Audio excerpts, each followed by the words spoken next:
బంగ్లాదేశ్లో హింస ఇంకా కొనసాగుతుంది.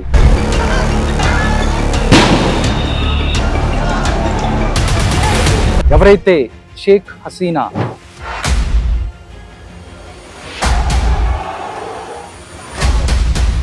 విడిచిపెట్టి వెళ్ళిపోయిన తర్వాత హిందువులపైన దాడులు కొనసాగుతూనే ఉన్నాయి.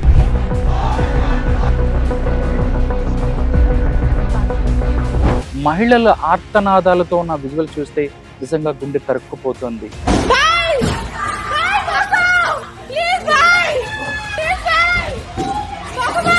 కంటెంబడి నీళ్ళొచ్చేంతటి దారుణమైనటువంటి ఘటనలు ఇవాళ అక్కడ జరుగుతున్నాయి.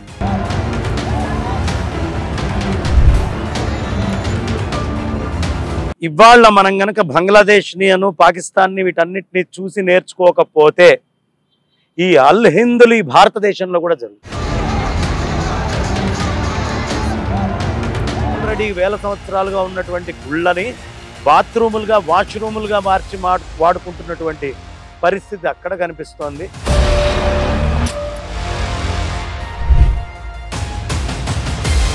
అక్కడ ఉన్న 1 కోటి మంది ఒక కాంటాక్ట్ సిస్టమ్ ఏర్పాటు చేసుకొని ఏకగ్రీవమై ఒకటై ఉంటే వాళ్ళని ఎవరు ఏమీ చేయలేరు. అంబేద్కరిజం ముసుగులో హిందుత్వం మీద దాడి ఎప్పటి నుంచి జరుగుతున్న పరిస్థితి. ఇవాళ్ళైనా హిందువులు కళ్ళు తెరవకపోతే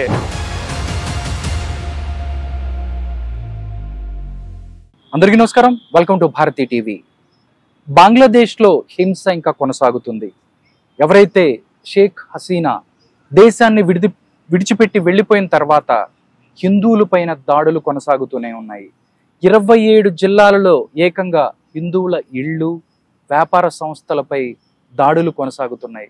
నిజంగా కొన్ని విజువల్ చూసినట్టయితే మహిళల ఆర్తనాదాలతో ఉన్న విజువల్ చూస్తే నిజంగా గుండె తరుక్కుపోతుంది. ఇంతకీ బంగ్లాదేశ్లో ఏం జరుగుతుంది, నిజంగా హిందూ సంఘాలు అవ్వచ్చు, ఇక్కడ ఉన్నోళ్ళు ఎలా రియాక్ట్ అవుతున్నారు, ఈ విషయం మీద మనతో మాట్లాడటానికి హిందూ ధర్మ పరిరక్షణ కోసం పాటుపడుతున్న బంగారయ్య శర్మ గారు ఉన్నారు. బంగారయ్య శర్మ గారితో మాట్లాడదాం, మరిన్ని విషయాలు తెలుసుకుందాం. నమస్కారం శర్మ గారు. నమస్తే అండి. బంగారయ్య శర్మ గారు, నిజంగా బంగ్లాదేశ్లో ఏదైతే ఇంకా హింస కొనసాగుతుంది, అక్కడ హింస అక్కడ పక్కన పెడితే హిందువుల మీద దాడుల్ని ఎలా చూస్తారు? నిజంగా కొన్ని విజువల్స్ మనం చూసినట్టయితే గుండె తరుక్కుపోతుంది. ఏం చెప్తారు సార్ మీరు? చాలా అత్యంత బాధాకరమైన విషయం. కారణం ఏమిటి అంటే, ఇది ఒక దేశం కోసమో, దేశంలో ఉండేటటువంటి రిజర్వేషన్ల కోసమో, ఇంకో దానికోసమో గొడవ అన్నట్టుగా చూపించి కొన్ని రకమైనటువంటి శక్తులు అక్కడ ప్రత్యేకంగా పనిచేస్తుంది. జరిగినటువంటి గొడవ పేరు బయటికి చూపించింది ఒకటి, చేస్తున్నటువంటి పని ఒకటి. మొట్టమొదట అసలు ఇది దేశ విదేశాలకు సంబంధించినటువంటి వాటితో ఉన్నటువంటి కుట్ర కూడా ముడిపడి ఉంది. ఓకే, మేజర్గా చాలా మంది ఏమంటారు అంటే, అల్ హింద్ అనేటటువంటిది ఒక పెద్ద నినాదం ఉంది. ఈ అల్ హింద్ ఏమిటయ్యా అంటే, ఈ మొత్తము ఆ భారతదేశాన్నంతా కూడా ఇస్లామైజేషన్ చేయడము అనేటటువంటిది అల్ హింద్ లక్ష్యం. మరి అల్ హింద్ అంటే భారతదేశమే కదా, బంగ్లాదేశ్కి మనకేమిటి సంబంధం? డెఫినెట్గా ఉంది. ఎలా ఉందయ్యా అంటే, ఒకప్పుడు గనక ఈ దేశాన్ని విభజన చేయకపోయి ఉంటే మత ప్రాతిపదికన బంగ్లాదేశ్ ఎక్కడ ఉంది? భారతదేశంలోనే ఉంది. పాకిస్తాన్ భారతదేశంలోనే ఉంది. అఖండ భారతంగా ఉంది. ఈ అల్ హింద్ అనే కాన్సెప్ట్ తోటే దీన్ని విభజన చేసి దాన్ని చేసుకున్నారు. తర్వాత పాకిస్తాన్ నుంచి అది విడిపడిపోయింది. అప్పటి నుంచి ఈ బంగ్లాదేశ్ని మళ్ళీ ఎలా ఆధీనంలోకి తీసుకోవాలి అనే ఆలోచన ఖచ్చితంగా అటు వర్గాలకి ఉంటుంది. విదేశాల నుంచి భారతదేశాన్ని ఎలా కట్టడి చేయాలి అనేటటువంటి ఉద్దేశ్యము మన నైబరింగ్ కంట్రీస్, మనతోటి ఎనిమిటీ మెయింటైన్ చేసేటువంటి వాళ్ళు అయితే చైనా అయి ఉండొచ్చు, లేదు ఇతరమైనటువంటి దేశాలు, వీళ్ళందరూ కూడా మాట్లాడాల్సినటువంటి వాళ్ళందరి ఆలోచనలకి యోగ్యమైనటువంటి స్థితి ఇవాళ మళ్ళీ ఏర్పడింది. ఈ అల్ హింద్ అనేటటువంటిది మెయిన్గా తీసుకొని వెళ్తున్నారు. ఇక్కడ ప్రధానంగా హిందువుల మీదే పనిగట్టుకొని దాడి చేయటం. ఇప్పటికి 12 గుళ్ళు ధ్వంసం చేశారు. దగ్గర కార్పొరేటర్ స్థాయిలో ఉన్నటువంటి హిందువుల మీద దాడి జరిగింది. మన దేశానికి, మన హిందుత్వానికి సంబంధించినటువంటి క్రికెటర్స్ లిటన్ దాస్ వ్యక్తిని వాళ్ళ ఇళ్ల మీద కూడా దాడి చేసి ఆస్తులన్నిటినీ ధ్వంసం చేసి తీసుకోవడం. ఆ అన్ని చోట్ల కూడా ఈ ఉగ్రవాద ప్రేరేపితమైనటువంటి చర్య మనకి సుస్పష్టంగా కనిపిస్తుంది. ఇవాళ మనం ఇంకా ఈ భారతదేశంలో మెజారిటీగా ఉన్నాం కాబట్టి ఈ మాత్రం సెక్యూర్డ్గా ఉన్నాము. డెఫినెట్గా ఇవాళ మనం గనక బంగ్లాదేశ్ని పాకిస్తాన్ని వీటన్నిటిని చూసి నేర్చుకోకపోతే ఈ అల్ హిందులు ఈ భారతదేశంలో కూడా జరుగుతుంది. హింద్ అసలు చేయాల్సిన పనే అది. వాళ్ళ మెయిన్ ఉద్దేశం 2047 కల్లా ఇది మొత్తం ఇస్లామిక్ కంట్రీ కావాలి అనేటటువంటి లక్ష్యంతో పనిచేస్తున్నారు. ఇవాళ్ళైనా భారతీయులు వాళ్ళ ఆర్థిక మూలాల్ని, వాళ్ళ జనాభా లెక్కల్ని, మొత్తం ప్రతి విషయంలో జాగ్రత్తలు గనక తీసుకోకపోతే ఈ దేశంలో కూడా ఒకప్పుడు పాకిస్తాన్లో బ్రహ్మాండంగా ఉండేది. ఫర్ ఎగ్జాంపుల్ ఎందుకు బంగ్లాదేశ్లో టెంటిటివ్గా ఒక 14%, 22 నుంచి 24% మంది హిందువులు 1951 ఉన్నారు. ఇవాళ 14% తగ్గిపోయారు. ఓన్లీ 8% ఉన్నారు. ఎక్కడికి వెళ్ళారు ఈ 14%? కేవలం ఇవాళ ఒక 2% పాకిస్తాన్లో మిగిలారు. మిగతా వాళ్ళందరూ ఏమయ్యారు?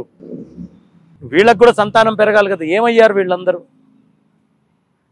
ఖచ్చితంగా చాలా స్ట్రాటజిక్గా మన మీద పనిచేస్తూ దాడులు జరుగుతున్నాయి. ఇవాళ ఈ ఘటన చూస్తే ఓ పక్కన అక్కడ హిందువులు రోధిస్తూ ఉంటే మనస్సు ఎక్కడ లేనటువంటి దుఃఖాన్ని చెందుతూ ఉంది. ఎట్ ద సేమ్ టైం ఇది ఒక కాషనింగ్ అలార్మ్. రోహింగ్యాల్ని మనం తెచ్చిపెట్టుకుంటాం. మీకు ఈవెన్ అమెరికా లాంటి కంట్రీస్ కూడా మానవ హక్కులు అని మాట్లాడేటటువంటి కంట్రీస్ ఫిలిప్పీన్స్కి సంబంధించినటువంటి ముస్లిమ్స్కి కొంచెం జరిగితే వాళ్ళకి వెంటనే కంటికి కనిపించింది. అవును, వెంటనే ఇమీడియట్గా కనిపించింది.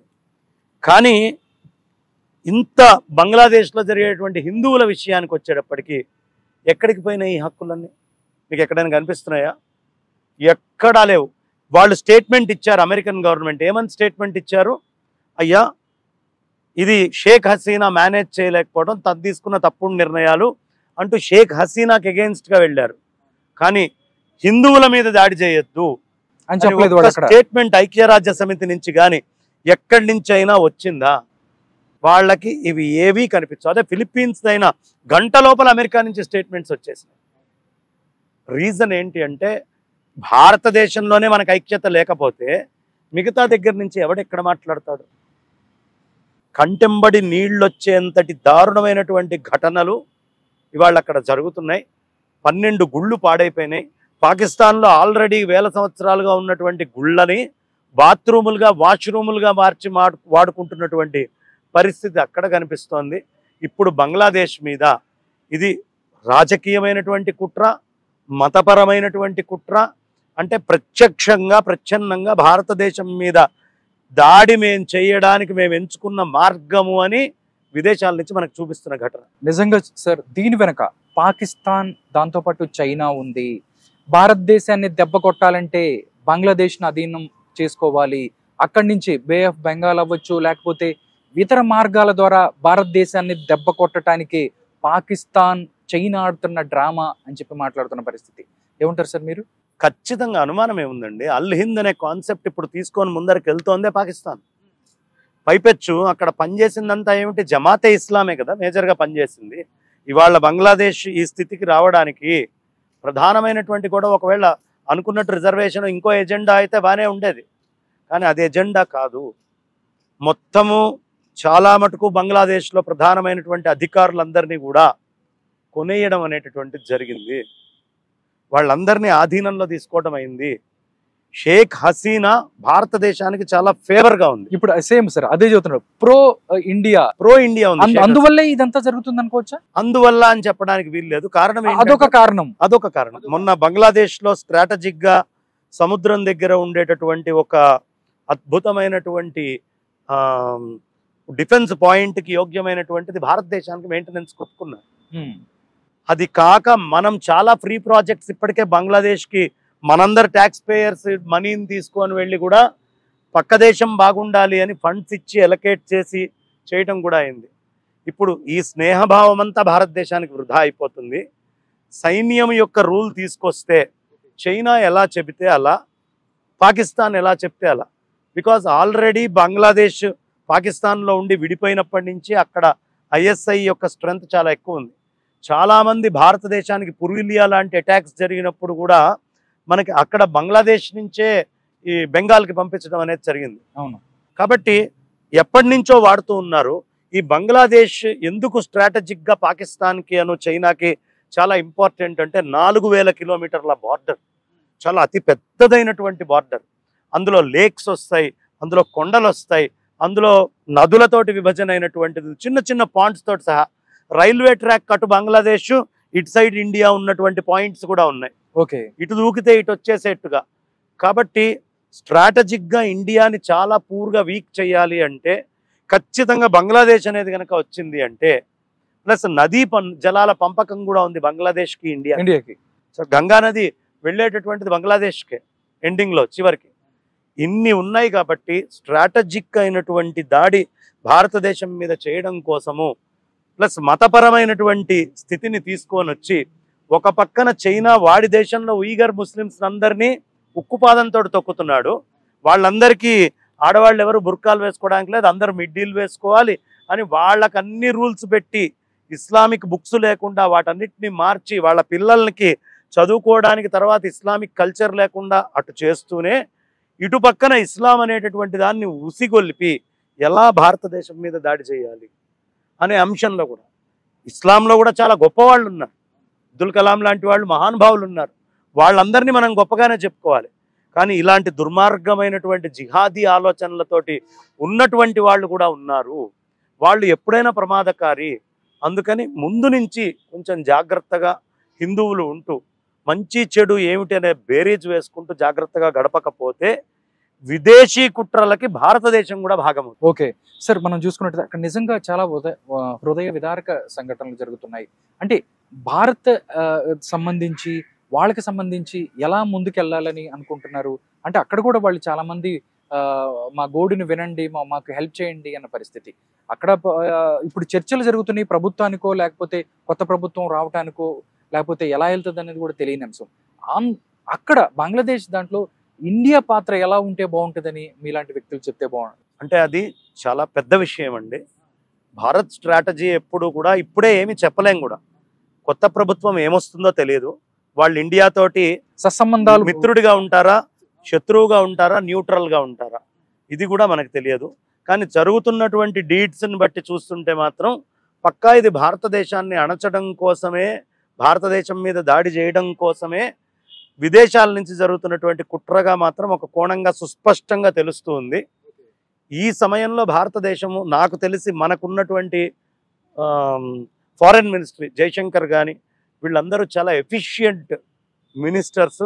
భారతదేశానికి కన్సర్న్ ఎలా ఉండాలనే విషయంలో కూడా మ్యాక్సిమం జాగ్రత్తలు తీసుకుంటూ ఇప్పటికిప్పుడు ఏ పార్టీతోటి సంబంధం లేకుండా ఆ హసీనాని ఎలా కొంచెం జాగ్రత్తగా ఇక్కడ ఉంచి మిగతా ఏర్పాట్లు చూడాలనేది చూస్తున్నారు. కొంచెం టైం టేకింగ్ సోర్సే, కానీ ఎప్పుడైనా సరే బంగ్లాదేశ్ స్ట్రాటజిక్గా భారతదేశానికి చాలా దగ్గరగా ఉండాల్సినటువంటి అవసరం ఉంది. ఆల్రెడీ పాకిస్తాన్ని, శ్రీలంకని, బంగ్లాదేశ్ని, మయన్మార్ని, ఇవన్నీ ఇండియాని ఎక్కడెక్కడ కార్నర్ చేయొచ్చో అక్కడక్కడ చైనా చాలా గట్టి యాక్ట్స్ చేస్తూ ఉంది. పకడ్బందీగా వ్యూహరచన. ఈ వ్యూహరచన కూడా మొన్న India China summit meet last 18th జరిగిన తర్వాతే ఈ పరిణామాలన్నీ కూడా బంగ్లాదేశ్లో చోటు చేసుకున్నాయి. 18లో ఒకసారి ఇలాంటి ఇష్యూనే వచ్చినప్పుడు అప్పుడు దాన్ని పక్కకు పెట్టగలిగారు. కానీ ఇవాళ పాకిస్తాన్ కంటే కూడా ఆర్థిక పురోగతిలో బంగ్లాదేశ్ చాలా ముందరికెళ్ళింది. ఈ సమయంలో ఇది బంగ్లాదేశీ ప్రజలకి మంచిది కాదు, భారతదేశానికి కూడా మంచిది కాదు. ఖచ్చితంగా ఆ దేశంలో దీనికి అవసరమైనటువంటి అవేర్నెస్ని పెంచాలి. కోట్లల్లో హిందువులు ఉన్నారు. ఇవాళ బంగ్లాదేశ్లో లక్షల్లో కాదండి, కోట్లల్లో హిందువులు ఉన్నారు.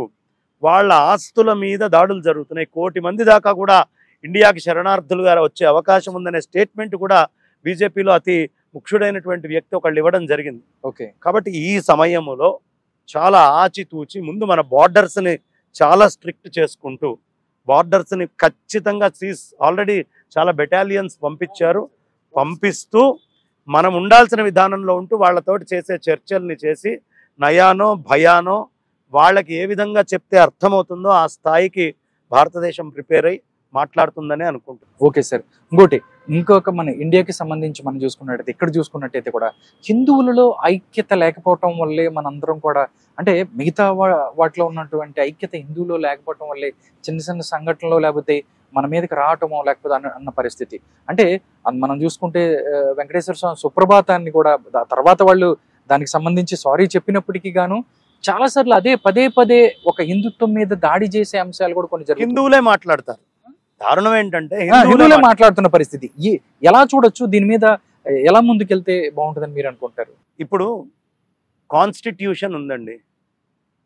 కాన్స్టిట్యూషన్ని నేను ఏదైనా వంక పెట్టాను అనుకోండి, కోర్టులోకి వెళ్ళి ఏం చేస్తుంది? ఇమీడియట్ గా శిక్షార్హున్నా కాదా? తప్పకుండా మీరు శిక్ష. అదే ఒక అథెంటిక్ పీపుల్ కూర్చొని దానికి సంబంధించి కాన్స్టిట్యూషన్ లో ఈ చేంజెస్ బాగుంటాయి అనే ప్రతిపాదన ఇచ్చారు అనుకోండి, దానికి కోర్టు ఏమన్నది కదా. తేడా ఈ రెండిటికి ఎలా ఉందో, హిందూ ధర్మం గురించి ఎవడైనా మాట్లాడాలి అంటే దాని మీద వాడికి అథెంటిసిటీ ఉండి దాన్ని వాడు విశ్లేషణాత్మకంగా మాట్లాడగలిగేటువంటి సమర్థుడు తప్ప, నేను రామాయణాల్లో ఇన్ని రామాయణాలు చూశాను, ఇది ఇలా ఉంది అనే అభిప్రాయం చెప్పేవాళ్ళు తప్ప ఎవరు పడితే వాళ్ళు ఇష్టం వచ్చినట్టుగా ధర్మం గురించి మాట్లాడకుండా ఉండేటటువంటి పరిస్థితిని లీగల్గా ఒక చట్టం కింద చట్టాలు తీసుకురావాలి, ఖచ్చితంగా తీసుకురావాలి. లేకపోతే ఏముంది, ఎవరి ఇష్టం వచ్చినట్టు వాళ్ళు ఏమండి రిపుల్స్ ఆఫ్ రామాయణ అని అంబేద్కర్ గారు రాయలేదా అని మాట్లాడేయటం మొదలు పెడతారు. అవును సార్, మేము మా ఇష్టం వచ్చింది. వాడికి ఉండే జ్ఞానం ఎంత, వాడికి రామాయణం తెలిసింది ఎంత, మళ్ళీ ఈ చవటకి ఖురాన్నో లేదా బైబిల్నో వంక పెట్టగలిగేటటువంటి సత్తా, దమ్ము ఉండదు, ధైర్యము ఉండదు. ఎంతసేపు ఉన్నా ఈ హిందూ మతం మీద పడటము, దీంట్లో వాళ్ళకి అర్థమైంది ఎంత, అసలు అందులో ఉన్న విషయం ఎంత, ఇవన్నీ తెలియకుండా మాట్లాడేవాళ్ళు చాలా ఎక్కువగా అయిపోతున్నారు. కాబట్టి ఖచ్చితంగా ఇవాళ ఏం జరుగుతోంది, మనకు అవసరమైనటువంటి అంశాలు ఏమిటి, ప్లానింగ్ ఎంత కరెక్ట్గా ఉండాలి. హిందువుల్లో కూడా కులాలుగా విభజన. అవును ఏమండి, మేము బ్రాహ్మణులం, మేము వైశ్యులం, మేము క్షత్రియులం, లేదు మేము రెడ్లం, మేము కాపులం, కమ్మలం, అలా వెలమలం, కుమ్మరి, కంసలి, అట్లా ఎవ్వరికి వాళ్ళం మనం విభజించుకొని విడిపోతున్నాం. మనమందరం ఒక కుటుంబం, సమగ్రమైనటువంటి హిందూ కుటుంబం అనే భావన ఈ భారతదేశంలో ఎప్పటిదాకా రాదో, ఇది పూర్వం పల్లెటూళ్ళల్లో ఉండేదండి. మీకు తెలుసో తెలీదో, బ్రహ్మాండంగా ఒక అయ్యగారు 3 నామాలు పెట్టుకొని వెళ్తూ ఉంటే అక్కడే ఉన్నటువంటి కాపు బాబాయ్ గారు అని పిలిచేవాడు, అవును, మామయ్య గారు అని పిలిచేవాడు. అంటే ఏమిటి, అక్కడ ఏమన్నా అసమానతలు ఉండి గొడవలు ఉంటే అలా పిలుచుకోరు కదా. ఓ కాపుల ఇంటికి అల్లుడు వచ్చాడు, ఆయన మా ఊరు అల్లుడేనండి, మా అల్లుడు అని బ్రాహ్మడు చెప్పుకుండేవాడు. అవును, మరి ఎక్కడి నుంచి సమాజాన్ని మనం ఎంత విచ్ఛిన్నం చేసి, విభజన చేసి ఎక్కడికి తీసుకొస్తున్నాం? మనలో లేనటువంటి అసమానతలు చాలా మ్యాక్సిమం క్రియేట్ చేయబడుతున్నాయి. అంటే చిన్న ఇన్సిడెంట్స్కి మనం తొందరగా పెద్ద డెసిషన్కి వచ్చేస్తాం. ఇది హిందువుల్లో ఉన్న వీక్నెస్. హిందుత్వం అనేటటువంటి ఎజెండా ఉంచుకొని లోపల నీకేదున్నా ఆలోచించుకో, కానీ ఈ ఎజెండా నుంచి చాలా మటుకు దూరం అవుతున్నారు.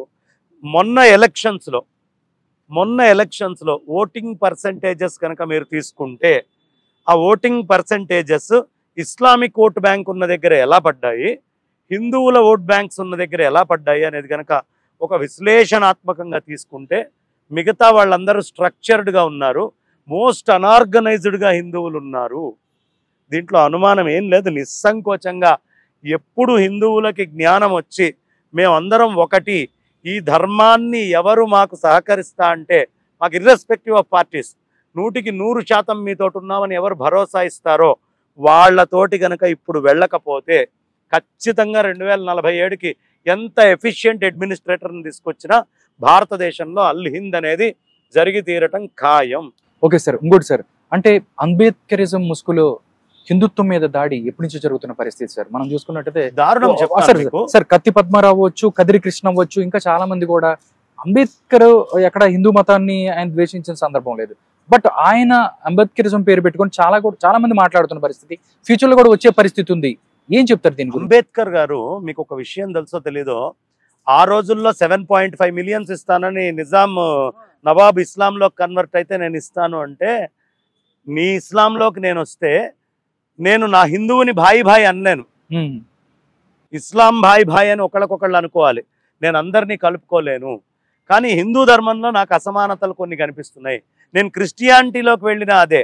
కాబట్టి నువ్వు 7.5 మిలియన్స్ కాదు, నువ్వు ఏమిస్తా అన్నా నేను ఇస్లాంలోకి రాను అని చెప్పి బౌద్ధంలోకి ఆయన వెళ్ళటం జరిగింది. భారత హిందూ ధర్మంలో ఉన్న సంప్రదాయాలను ఆయన మెచ్చుకున్నాడు, దీని గొప్పతనం చెప్పాడు. ఏ రోజైనా వాళ్ళు దాడి చేయొచ్చు అనే విషయాన్ని ముందు చెప్పింది అంబేద్కరే, ఆయనే చెప్పాడు. కాబట్టి అంబేద్కర్నే మార్చే ప్రయత్నం చేశారంటే ఆలోచించండి ఎంత సుదూరమైనటువంటి ప్రణాళిక ఉందో. అక్కడి నుంచే వాళ్ళ ఆలోచనలు జరుగుతూ వచ్చినాయి. కాబట్టి ఇప్పుడైనా అంబేద్కర్ గారి పేరు చెప్పుకొని ఆయన ముసుగులో ఈ పనులన్నీ కూడా హిందువులే చేసేది, కానీ వెనకాల వేరే మతాల యొక్క ఫండింగ్ ఉంది, అది గ్రహించాలి. విదేశాల యొక్క ఫండింగ్ ఉంది, సౌత్ కొరియా నుంచి కావచ్చు, సౌదీ నుంచి. కానీ మనకెందుకు మొన్న కేరళలో పీటీఐ దాని మీద దాడులు జరిగినప్పుడు ఏ విధమైనటువంటి ఫండింగ్ విదేశాల నుంచి దీన్ని పెంచడానికి వస్తుందనే డాక్యుమెంట్స్ తోటి సహా దొరికినాయి. అంటే ఎంత జాగ్రత్తగా ఉండాలి. సౌత్ కొరియా నుంచి వస్తున్నాయి, సింగపూర్ నుంచి వస్తూ ఉన్నాయి, యుఎస్ నుంచి వస్తూ ఉన్నాయి, యూకే నుంచి వస్తూ ఉన్నాయి. సో విదేశాల నుంచి విస్తృతమైన ఫండింగ్ జరుగుతూ ఈ ధర్మం మీద దాడి చేస్తున్నారు. లేకపోతే ఒక మాట చెప్పండి, ఎక్కడో సీతంపేట కొండల్లోకి నేను వెళ్ళా, ఆ కొండ మీద మహా అంటే ఒక 500 నుంచి 600 మంది ఉన్నారు, 11 చర్చెస్ ఉన్నాయండి. మరి ఒక గుడి కట్టమనండి, ఆ 600 మంది కలిసి ఒక గుడి పూర్తి చేయగలరేమో చెప్పమనండి. ఒక ఊళ్ళో 3 ఉన్నారు క్రిస్టియన్స్, 2 చర్చిలు వచ్చినాయి. ఎలా వస్తాయి చెప్పండి 2 చర్చిలు? ఫండింగ్ ఎక్కడి నుంచి అయినా బయట నుంచి రావాలి కదా. ఆ గ్రామం మీద ప్రేమతోటి ఆ గ్రామస్తులు డబ్బులు వేసుకొని కట్టుకుంటే ఒకటి, కానీ ఆ గ్రామంలో ఉన్నదే 600 1100 చర్చిలు వచ్చినాయి, ఉన్నది 3 2 చర్చిలు వచ్చినాయి అనుకోండి, ఫండింగ్ వస్తుంది. దీని ఏమనాలి? ఖచ్చితంగా విదేశాల నుంచి ఫండింగ్ అనేక రూపాల్లో అన్ని ధర్మాలకి జరుగుతుంది. హిందుత్వాన్ని తొక్కడానికి చాలా విశేషంగా జరుగుతుంది. కాబట్టి దీన్ని మనం చాలా సూక్ష్మంగా గమనించి ఇవాళ్ళైనా హిందువులు కళ్ళు తెరవకపోతే, ఎంతసేపున్నా నా కుటుంబము, నా భార్య, నా పిల్లలు అని మీరు అనుకుంటే మీ భార్య మీ పిల్లలే నష్టపోయేది. ఏ రూపంలో అంటే మీ పిల్లలకు కూడా మళ్ళీ పిల్లలు మనవాళ్ళు పుడతారు కదా, పుట్టిన నాడు ఇది మెజారిటీ పెరిగితే వాడెలా బతకగలడు అనే జ్ఞానమైన వాళ్ళు వస్తే, నా మనవడో ముని మనవడో ఈ భూమి మీద బతకాలి అనే కోరిక మీకుంటే 4 తరాలకు 5 తరాలకి సంపాదన ఎలా ఉండాలని ఆలోచిస్తున్నారు. అసలు మనుషులు ఉండాలి కదా. 4 తరాలు 5 తరాలకి ధర్మం లేకపోతే నా వాళ్ళు ఎలా ఉంటారనే ఆలోచన ఇవాళ గనక రాకపోతే, ఈ ధర్మము ఖచ్చితంగా దీన్ని నమ్ముకొని ఉండడం అనేది తర్వాత తరాలకు కుదరదు. ఇప్పటికే మ్యారేజ్ సిస్టంలో రకరకాలైనటువంటి జిహాదులు నడుస్తున్నాయి. ఈ లవ్ జిహాద్ అనేటటువంటిది కూడా ముందరికి వెళ్తూ ఉంది. ఇప్పటికైనా కళ్ళు తెరవకపోతే భవిష్యత్తులో మీరు కన్న పిల్లల్ని మతం మారుస్తారు, వాళ్ళ కలే పిల్లలు మతంలో ఉంటారు. పొరపాటున ఎవరైనా పిల్లలు ఈ ధర్మంలో మిగిలింటే ముందు నయాన లేకపోతే భయానైనా మార్చి తీరుతారు. దీంట్లో అనుమానం లేదు. ఇది చరిత్ర. ఎక్కడికి ఈ మతాలు వెళ్ళినాయో ఆ మతాలు అక్కడక్కడ చేసిన చరిత్ర చదువుకోగలిగితే మీ మునిమనవాళ్ళు మనవాళ్ళ పరిస్థితి ఈ దేశంలో ఏం కాబోతోంది అనేది తెలుస్తుంది. Okay sir, good sir. చివరిగా ఫైనల్గా ఒకటే అడుగుతాను సార్. టీటీడీ అంటే తిరుమల తిరుపతి దేవస్థానం మనకంతకి చాలా పవిత్రమైంది. అక్కడ చైర్మన్ పేరు రకరకాలుగా వినిపిస్తున్న పరిస్థితి. అంటే నిజంగా ఒక పద్ధతి ఎవరు వస్తే బాగుంటుంది, రకరకాల పేర్లు వినిపిస్తున్నాయి. అంటే దాంతోపాటు అంతకుముందు మన గత ప్రభుత్వాలలో జరిగితే అక్కడ అన్నిమత ప్రచారం జరిగింది, అక్కడ క్రిస్టియానిటీని చూసుకొచ్చి చాలా మంది మాట్లాడిన పరిస్థితి. నిజంగా ఆ ధర్మాన్ని మనం కాపాడాలంటే ఎలాంటి వ్యక్తి చైర్మన్ గా ఉండాలి అని చెప్తే బంగారే శర్మ గారు ఏం చెప్తారు? ఒకటి, క్రిస్టియానిటీ విషయంలో ఫర్గెట్ అబౌట్ బోర్డు ఎవరు వస్తారు, చైర్మన్ ఎవరు వస్తారు కాదు, ముఖ్యమంత్రిగా ఎవరు గెలిచారు, ఆయన యొక్క ఫస్ట్ బాధ్యత వెంకన్నని సంరక్షించడం. ఎందుకంటే ఆయన స్పష్టంగా చెప్పారు చంద్రబాబు నాయుడు గారు, నేను బతికి బట్టగట్టి బయటపడ్డాను అంటే నా మీద ఆ రోజు జరిగిన దాడికి వెంకన్నే నన్ను బయటికి తీసుకొచ్చి కాపాడారు అన్నప్పుడు వెంకన్న దగ్గర జరిగేటటువంటి ఘోరాలని ఆయన కళ్ళు మూసుకొని ఉండడానికి వీల్లేదు. ఖచ్చితంగా కళ్ళు తెరిచి అక్కడ ఏం చెయ్యాలనే విషయాన్ని చూడాలి. తర్వాత అక్కడ చైర్మన్గా ఎవరు ఉండాలి అంటే అక్కడ ఉన్నటువంటి వెంకటేశ్వర స్వామి వారు ఆయన్ని శైవులు, వైష్ణవులు, వైఖానసులు, అదేవిధంగా మన మధ్వులు, స్మార్తులు అందరూ కొలుస్తారు, శాక్తేయులు అందరూ కొలుస్తారు. కాబట్టి అక్కడ కొన్ని పీఠాలకు కొన్ని మర్యాదలు ఉన్నాయి. ఫస్ట్ చేయాల్సిన పని ఏంటి అంటే, ఎవరిని మీరు చైర్మన్గా పెట్టాలనుకుంటున్నారో, మనకి ద్వైత అద్వైత విశిష్టాద్వైతాలని 3 సంప్రదాయాలు ఉన్నాయి. అద్వైత సంప్రదాయం శృంగేరికి వాళ్ళని పంపించండి. ఒక వారం రోజులు ఉదయాన్నే ఏ సమయానికి లేవాలి, ఏం స్తోత్రాలు చదవాలనే తర్ఫీజు, బట్టలు ఎలా ఉండాలి, వేషధారణ ఎలా ఉండాలనే శిక్షణ ఇవ్వాలి. తర్వాత ఒక విశిష్టాద్వైత పీఠం, అక్కడ పైన జియ్యంగారులు, పెద్ద జియ్యంగారులు ఉన్నారు, వాళ్ళ దగ్గర ఒక వారం రోజులు, అయ్యా ఈ గుళ్ళో జరిగే కార్యక్రమాలు ఏమిటి, దీని యొక్క పద్ధతి ఏమిటి, ఏ విధంగా ఉండాలి అని వాళ్ళ దగ్గర ట్రైనింగ్ ఇప్పించాలి. మొత్తం బోర్డు మెంబర్స్ కూడా, నాట్ ఓన్లీ చైర్మన్. అదేవిధంగా మధ్వ సంప్రదాయానికి సంబంధించి మంత్రాలయంలో ఒక పీఠం ఉంది, లేదు ఉడిపికైనా పంపించి వాళ్ళకి అక్కడ ఓ వారం రోజులు తర్ఫీజ్ ఇప్పించాలి. వీళ్ళందరితోటి సత్సంబంధాలు ఏర్పాటు చేసుకొని అప్పుడు అక్కడ ఉండేటువంటి చైర్మన్, వారాహి దీక్షలో ఈయన ఎలా ఉన్నారండి, ఆయన అంబానీ ఇంటికి పెళ్లికి వెళ్ళినా కూడా చక్కగా దీక్షా వస్త్రాల్లోనే వెళ్ళారు కదా, వెళ్ళారా వెళ్ళలేదా? అంటే దీక్ష ఎంత ప్రధానము అనేది 16 రోజుల దీక్ష ఆయన అట్లా చేసినప్పుడు, అంతటి గొప్ప తిరుమల వెంకన్నని, కలియుగ ప్రత్యక్ష దైవమైనటువంటి ఆ గోవిందుణ్ణి, ఆ అనాథనాథుణ్ణి, ఆ దీనబాంధవుణ్ణి, ఆయన్ని ఎంత గొప్పగా మనం చూసుకోవాలండి. కాబట్టి అక్కడ చేయడం అనేటటువంటిది అంతకంటే పెద్ద దీక్ష. ఆ 2 సంవత్సరాలు 3 సంవత్సరాలు ఎన్నేళ్ళు ఉంటారో తెలియదు, ఆ అన్ని సంవత్సరాలు వాళ్ళు అంతే దీక్షతో వస్త్రధారణ దగ్గర నుంచి మొదలుపెట్టి, ఇప్పుడు అక్కడ రాస్తారు వెంకన్నను దర్శించుకోవాలంటే మీరు పద్ధతి అయినటువంటి బట్టలు వేసుకోవాలి. మరి వెంకన్న దగ్గర అడ్మినిస్ట్రేషన్ చేసేవాళ్ళు ఆ గుళ్ళో ఉన్నప్పుడే కాదు, ఆ అన్ని సంవత్సరాలు అక్కడ చైర్మన్గా ఉన్నప్పుడు ఆ వస్త్రధారణ కట్టుకోవాలి. మొదటి నుంచి ఆ వస్త్రధారణతో ఉంటే ఎక్కువ ప్రాధాన్యత ఇవ్వండి. మొదటి నుంచి ఈ ఆచార వ్యవహారాలతో ఉన్నటువంటి వాళ్ళకి ఎక్కువ ప్రాధాన్యత ఇవ్వండి. అలాంటి వాళ్ళని చైర్మన్ చేయండి. అంతేగాని మా పార్టీలో ఇన్నేళ్ల నుంచి ఉన్నారు, నాకు పొలిటికల్గా ఇక్కడ కాస్త అన్ఎంప్లాయ్మెంట్ ఉంది కాబట్టి ఇది మంచి పదవి కాబట్టి పొలిటికల్ అన్ఎంప్లాయ్మెంట్ని నేను ఫిల్ చేసుకుంటాను అనే ఉద్దేశ్యంతో చంద్రబాబు నాయుడు గారు చేయకుండా ప్రత్యక్షంగా అందరి మెప్పు పొందేట్టు ఇంకొక 10 సంవత్సరాలైనా ఆయనే ముఖ్యమంత్రిగా ఉండాలి అంటే వెంకన్న విషయంలో ఆయన చాలా జాగ్రత్తగా ఉండాలి. మాలాంటి వాళ్ళం అందరం ఆయన చేసేటువంటి పని ఎలా ఉండబోతోంది అని 1000 కళ్ళతో ఆయన వైపు చూస్తూ ఉన్నాము. గొప్ప విషయం ఉంటే పొగట్టానికి సిద్ధంగా ఉంటాం, తప్పు జరిగితే నిర్మోహమాటంగా 2014 నుంచి 19 దాకాను మేము వంక పెట్టే ఉన్నాం.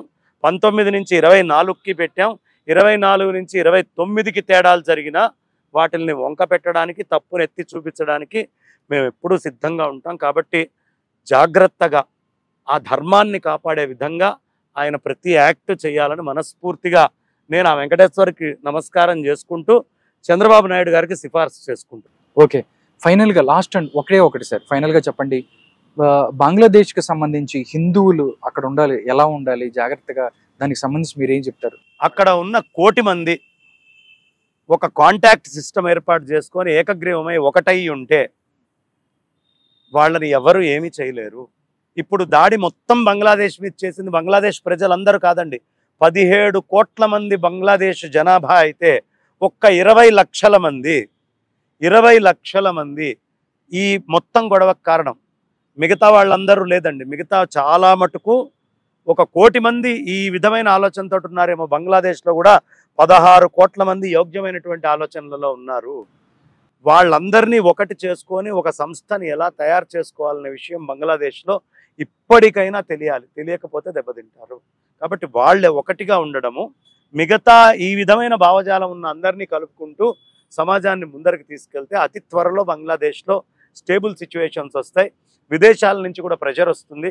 20 లక్షల మంది వీళ్ళు బయటికి రాగలిగితే 1 కోటి మంది వాళ్ళు రాగలరు. కాబట్టి నెక్స్ట్ ప్రభుత్వం ఒకవేళ గనక తన స్థాయిని దాటితే 1 కోటి మంది కనుక ముట్టడి చేస్తే ఈ ప్రభుత్వం కూడా పోతుంది. అవును, కాబట్టి ఆ ఐక్యత అనేది చాలా అవసరం. ఆ మూలాలు వాళ్ళు అర్థం చేసుకోవాలి. భారతదేశంలో ఉన్న మనం కూడా ఆ ఐక్యతని అర్థం చేసుకోవాలి, వాళ్ళకి ఏ విధంగా సపోర్ట్ చేయాలనే ఆలోచనతో. నిజంగా బంగ్లాదేశ్లో జరుగుతున్న ఈ సంఘటనలు ఏదైతే ఉన్నాయో, హిందువుల మీద దాడులు నిజంగా హృదయ విదారకంగా ఉన్నాయి. అక్కడున్న 1 కోటి మంది హిందువులు ఐక్యతతో ఉండాలి, వాళ్ళు బాగుండాలని ఇక్కడున్న హిందువులు కూడా కోరుకోవాలి. దాంతోపాటు భారత ప్రభుత్వం కూడా వాళ్ళని బాగా చూసుకోవాలి. వాళ్ళని ఒకవేళ ఎవరన్నా శరణార్థులుగా వస్తే వాళ్ళకి ఇక్కడికి జాగ్రత్తగా తీసుకురావాలి అని చెప్పి బంగారి గారు శర్మ గారు చెప్తున్నారు. ఇది వాళ్ళ స్పెషల్ ఫోకస్. మరో అంశంతో మళ్ళీ ముందుకు వస్తాను. నమస్కారం.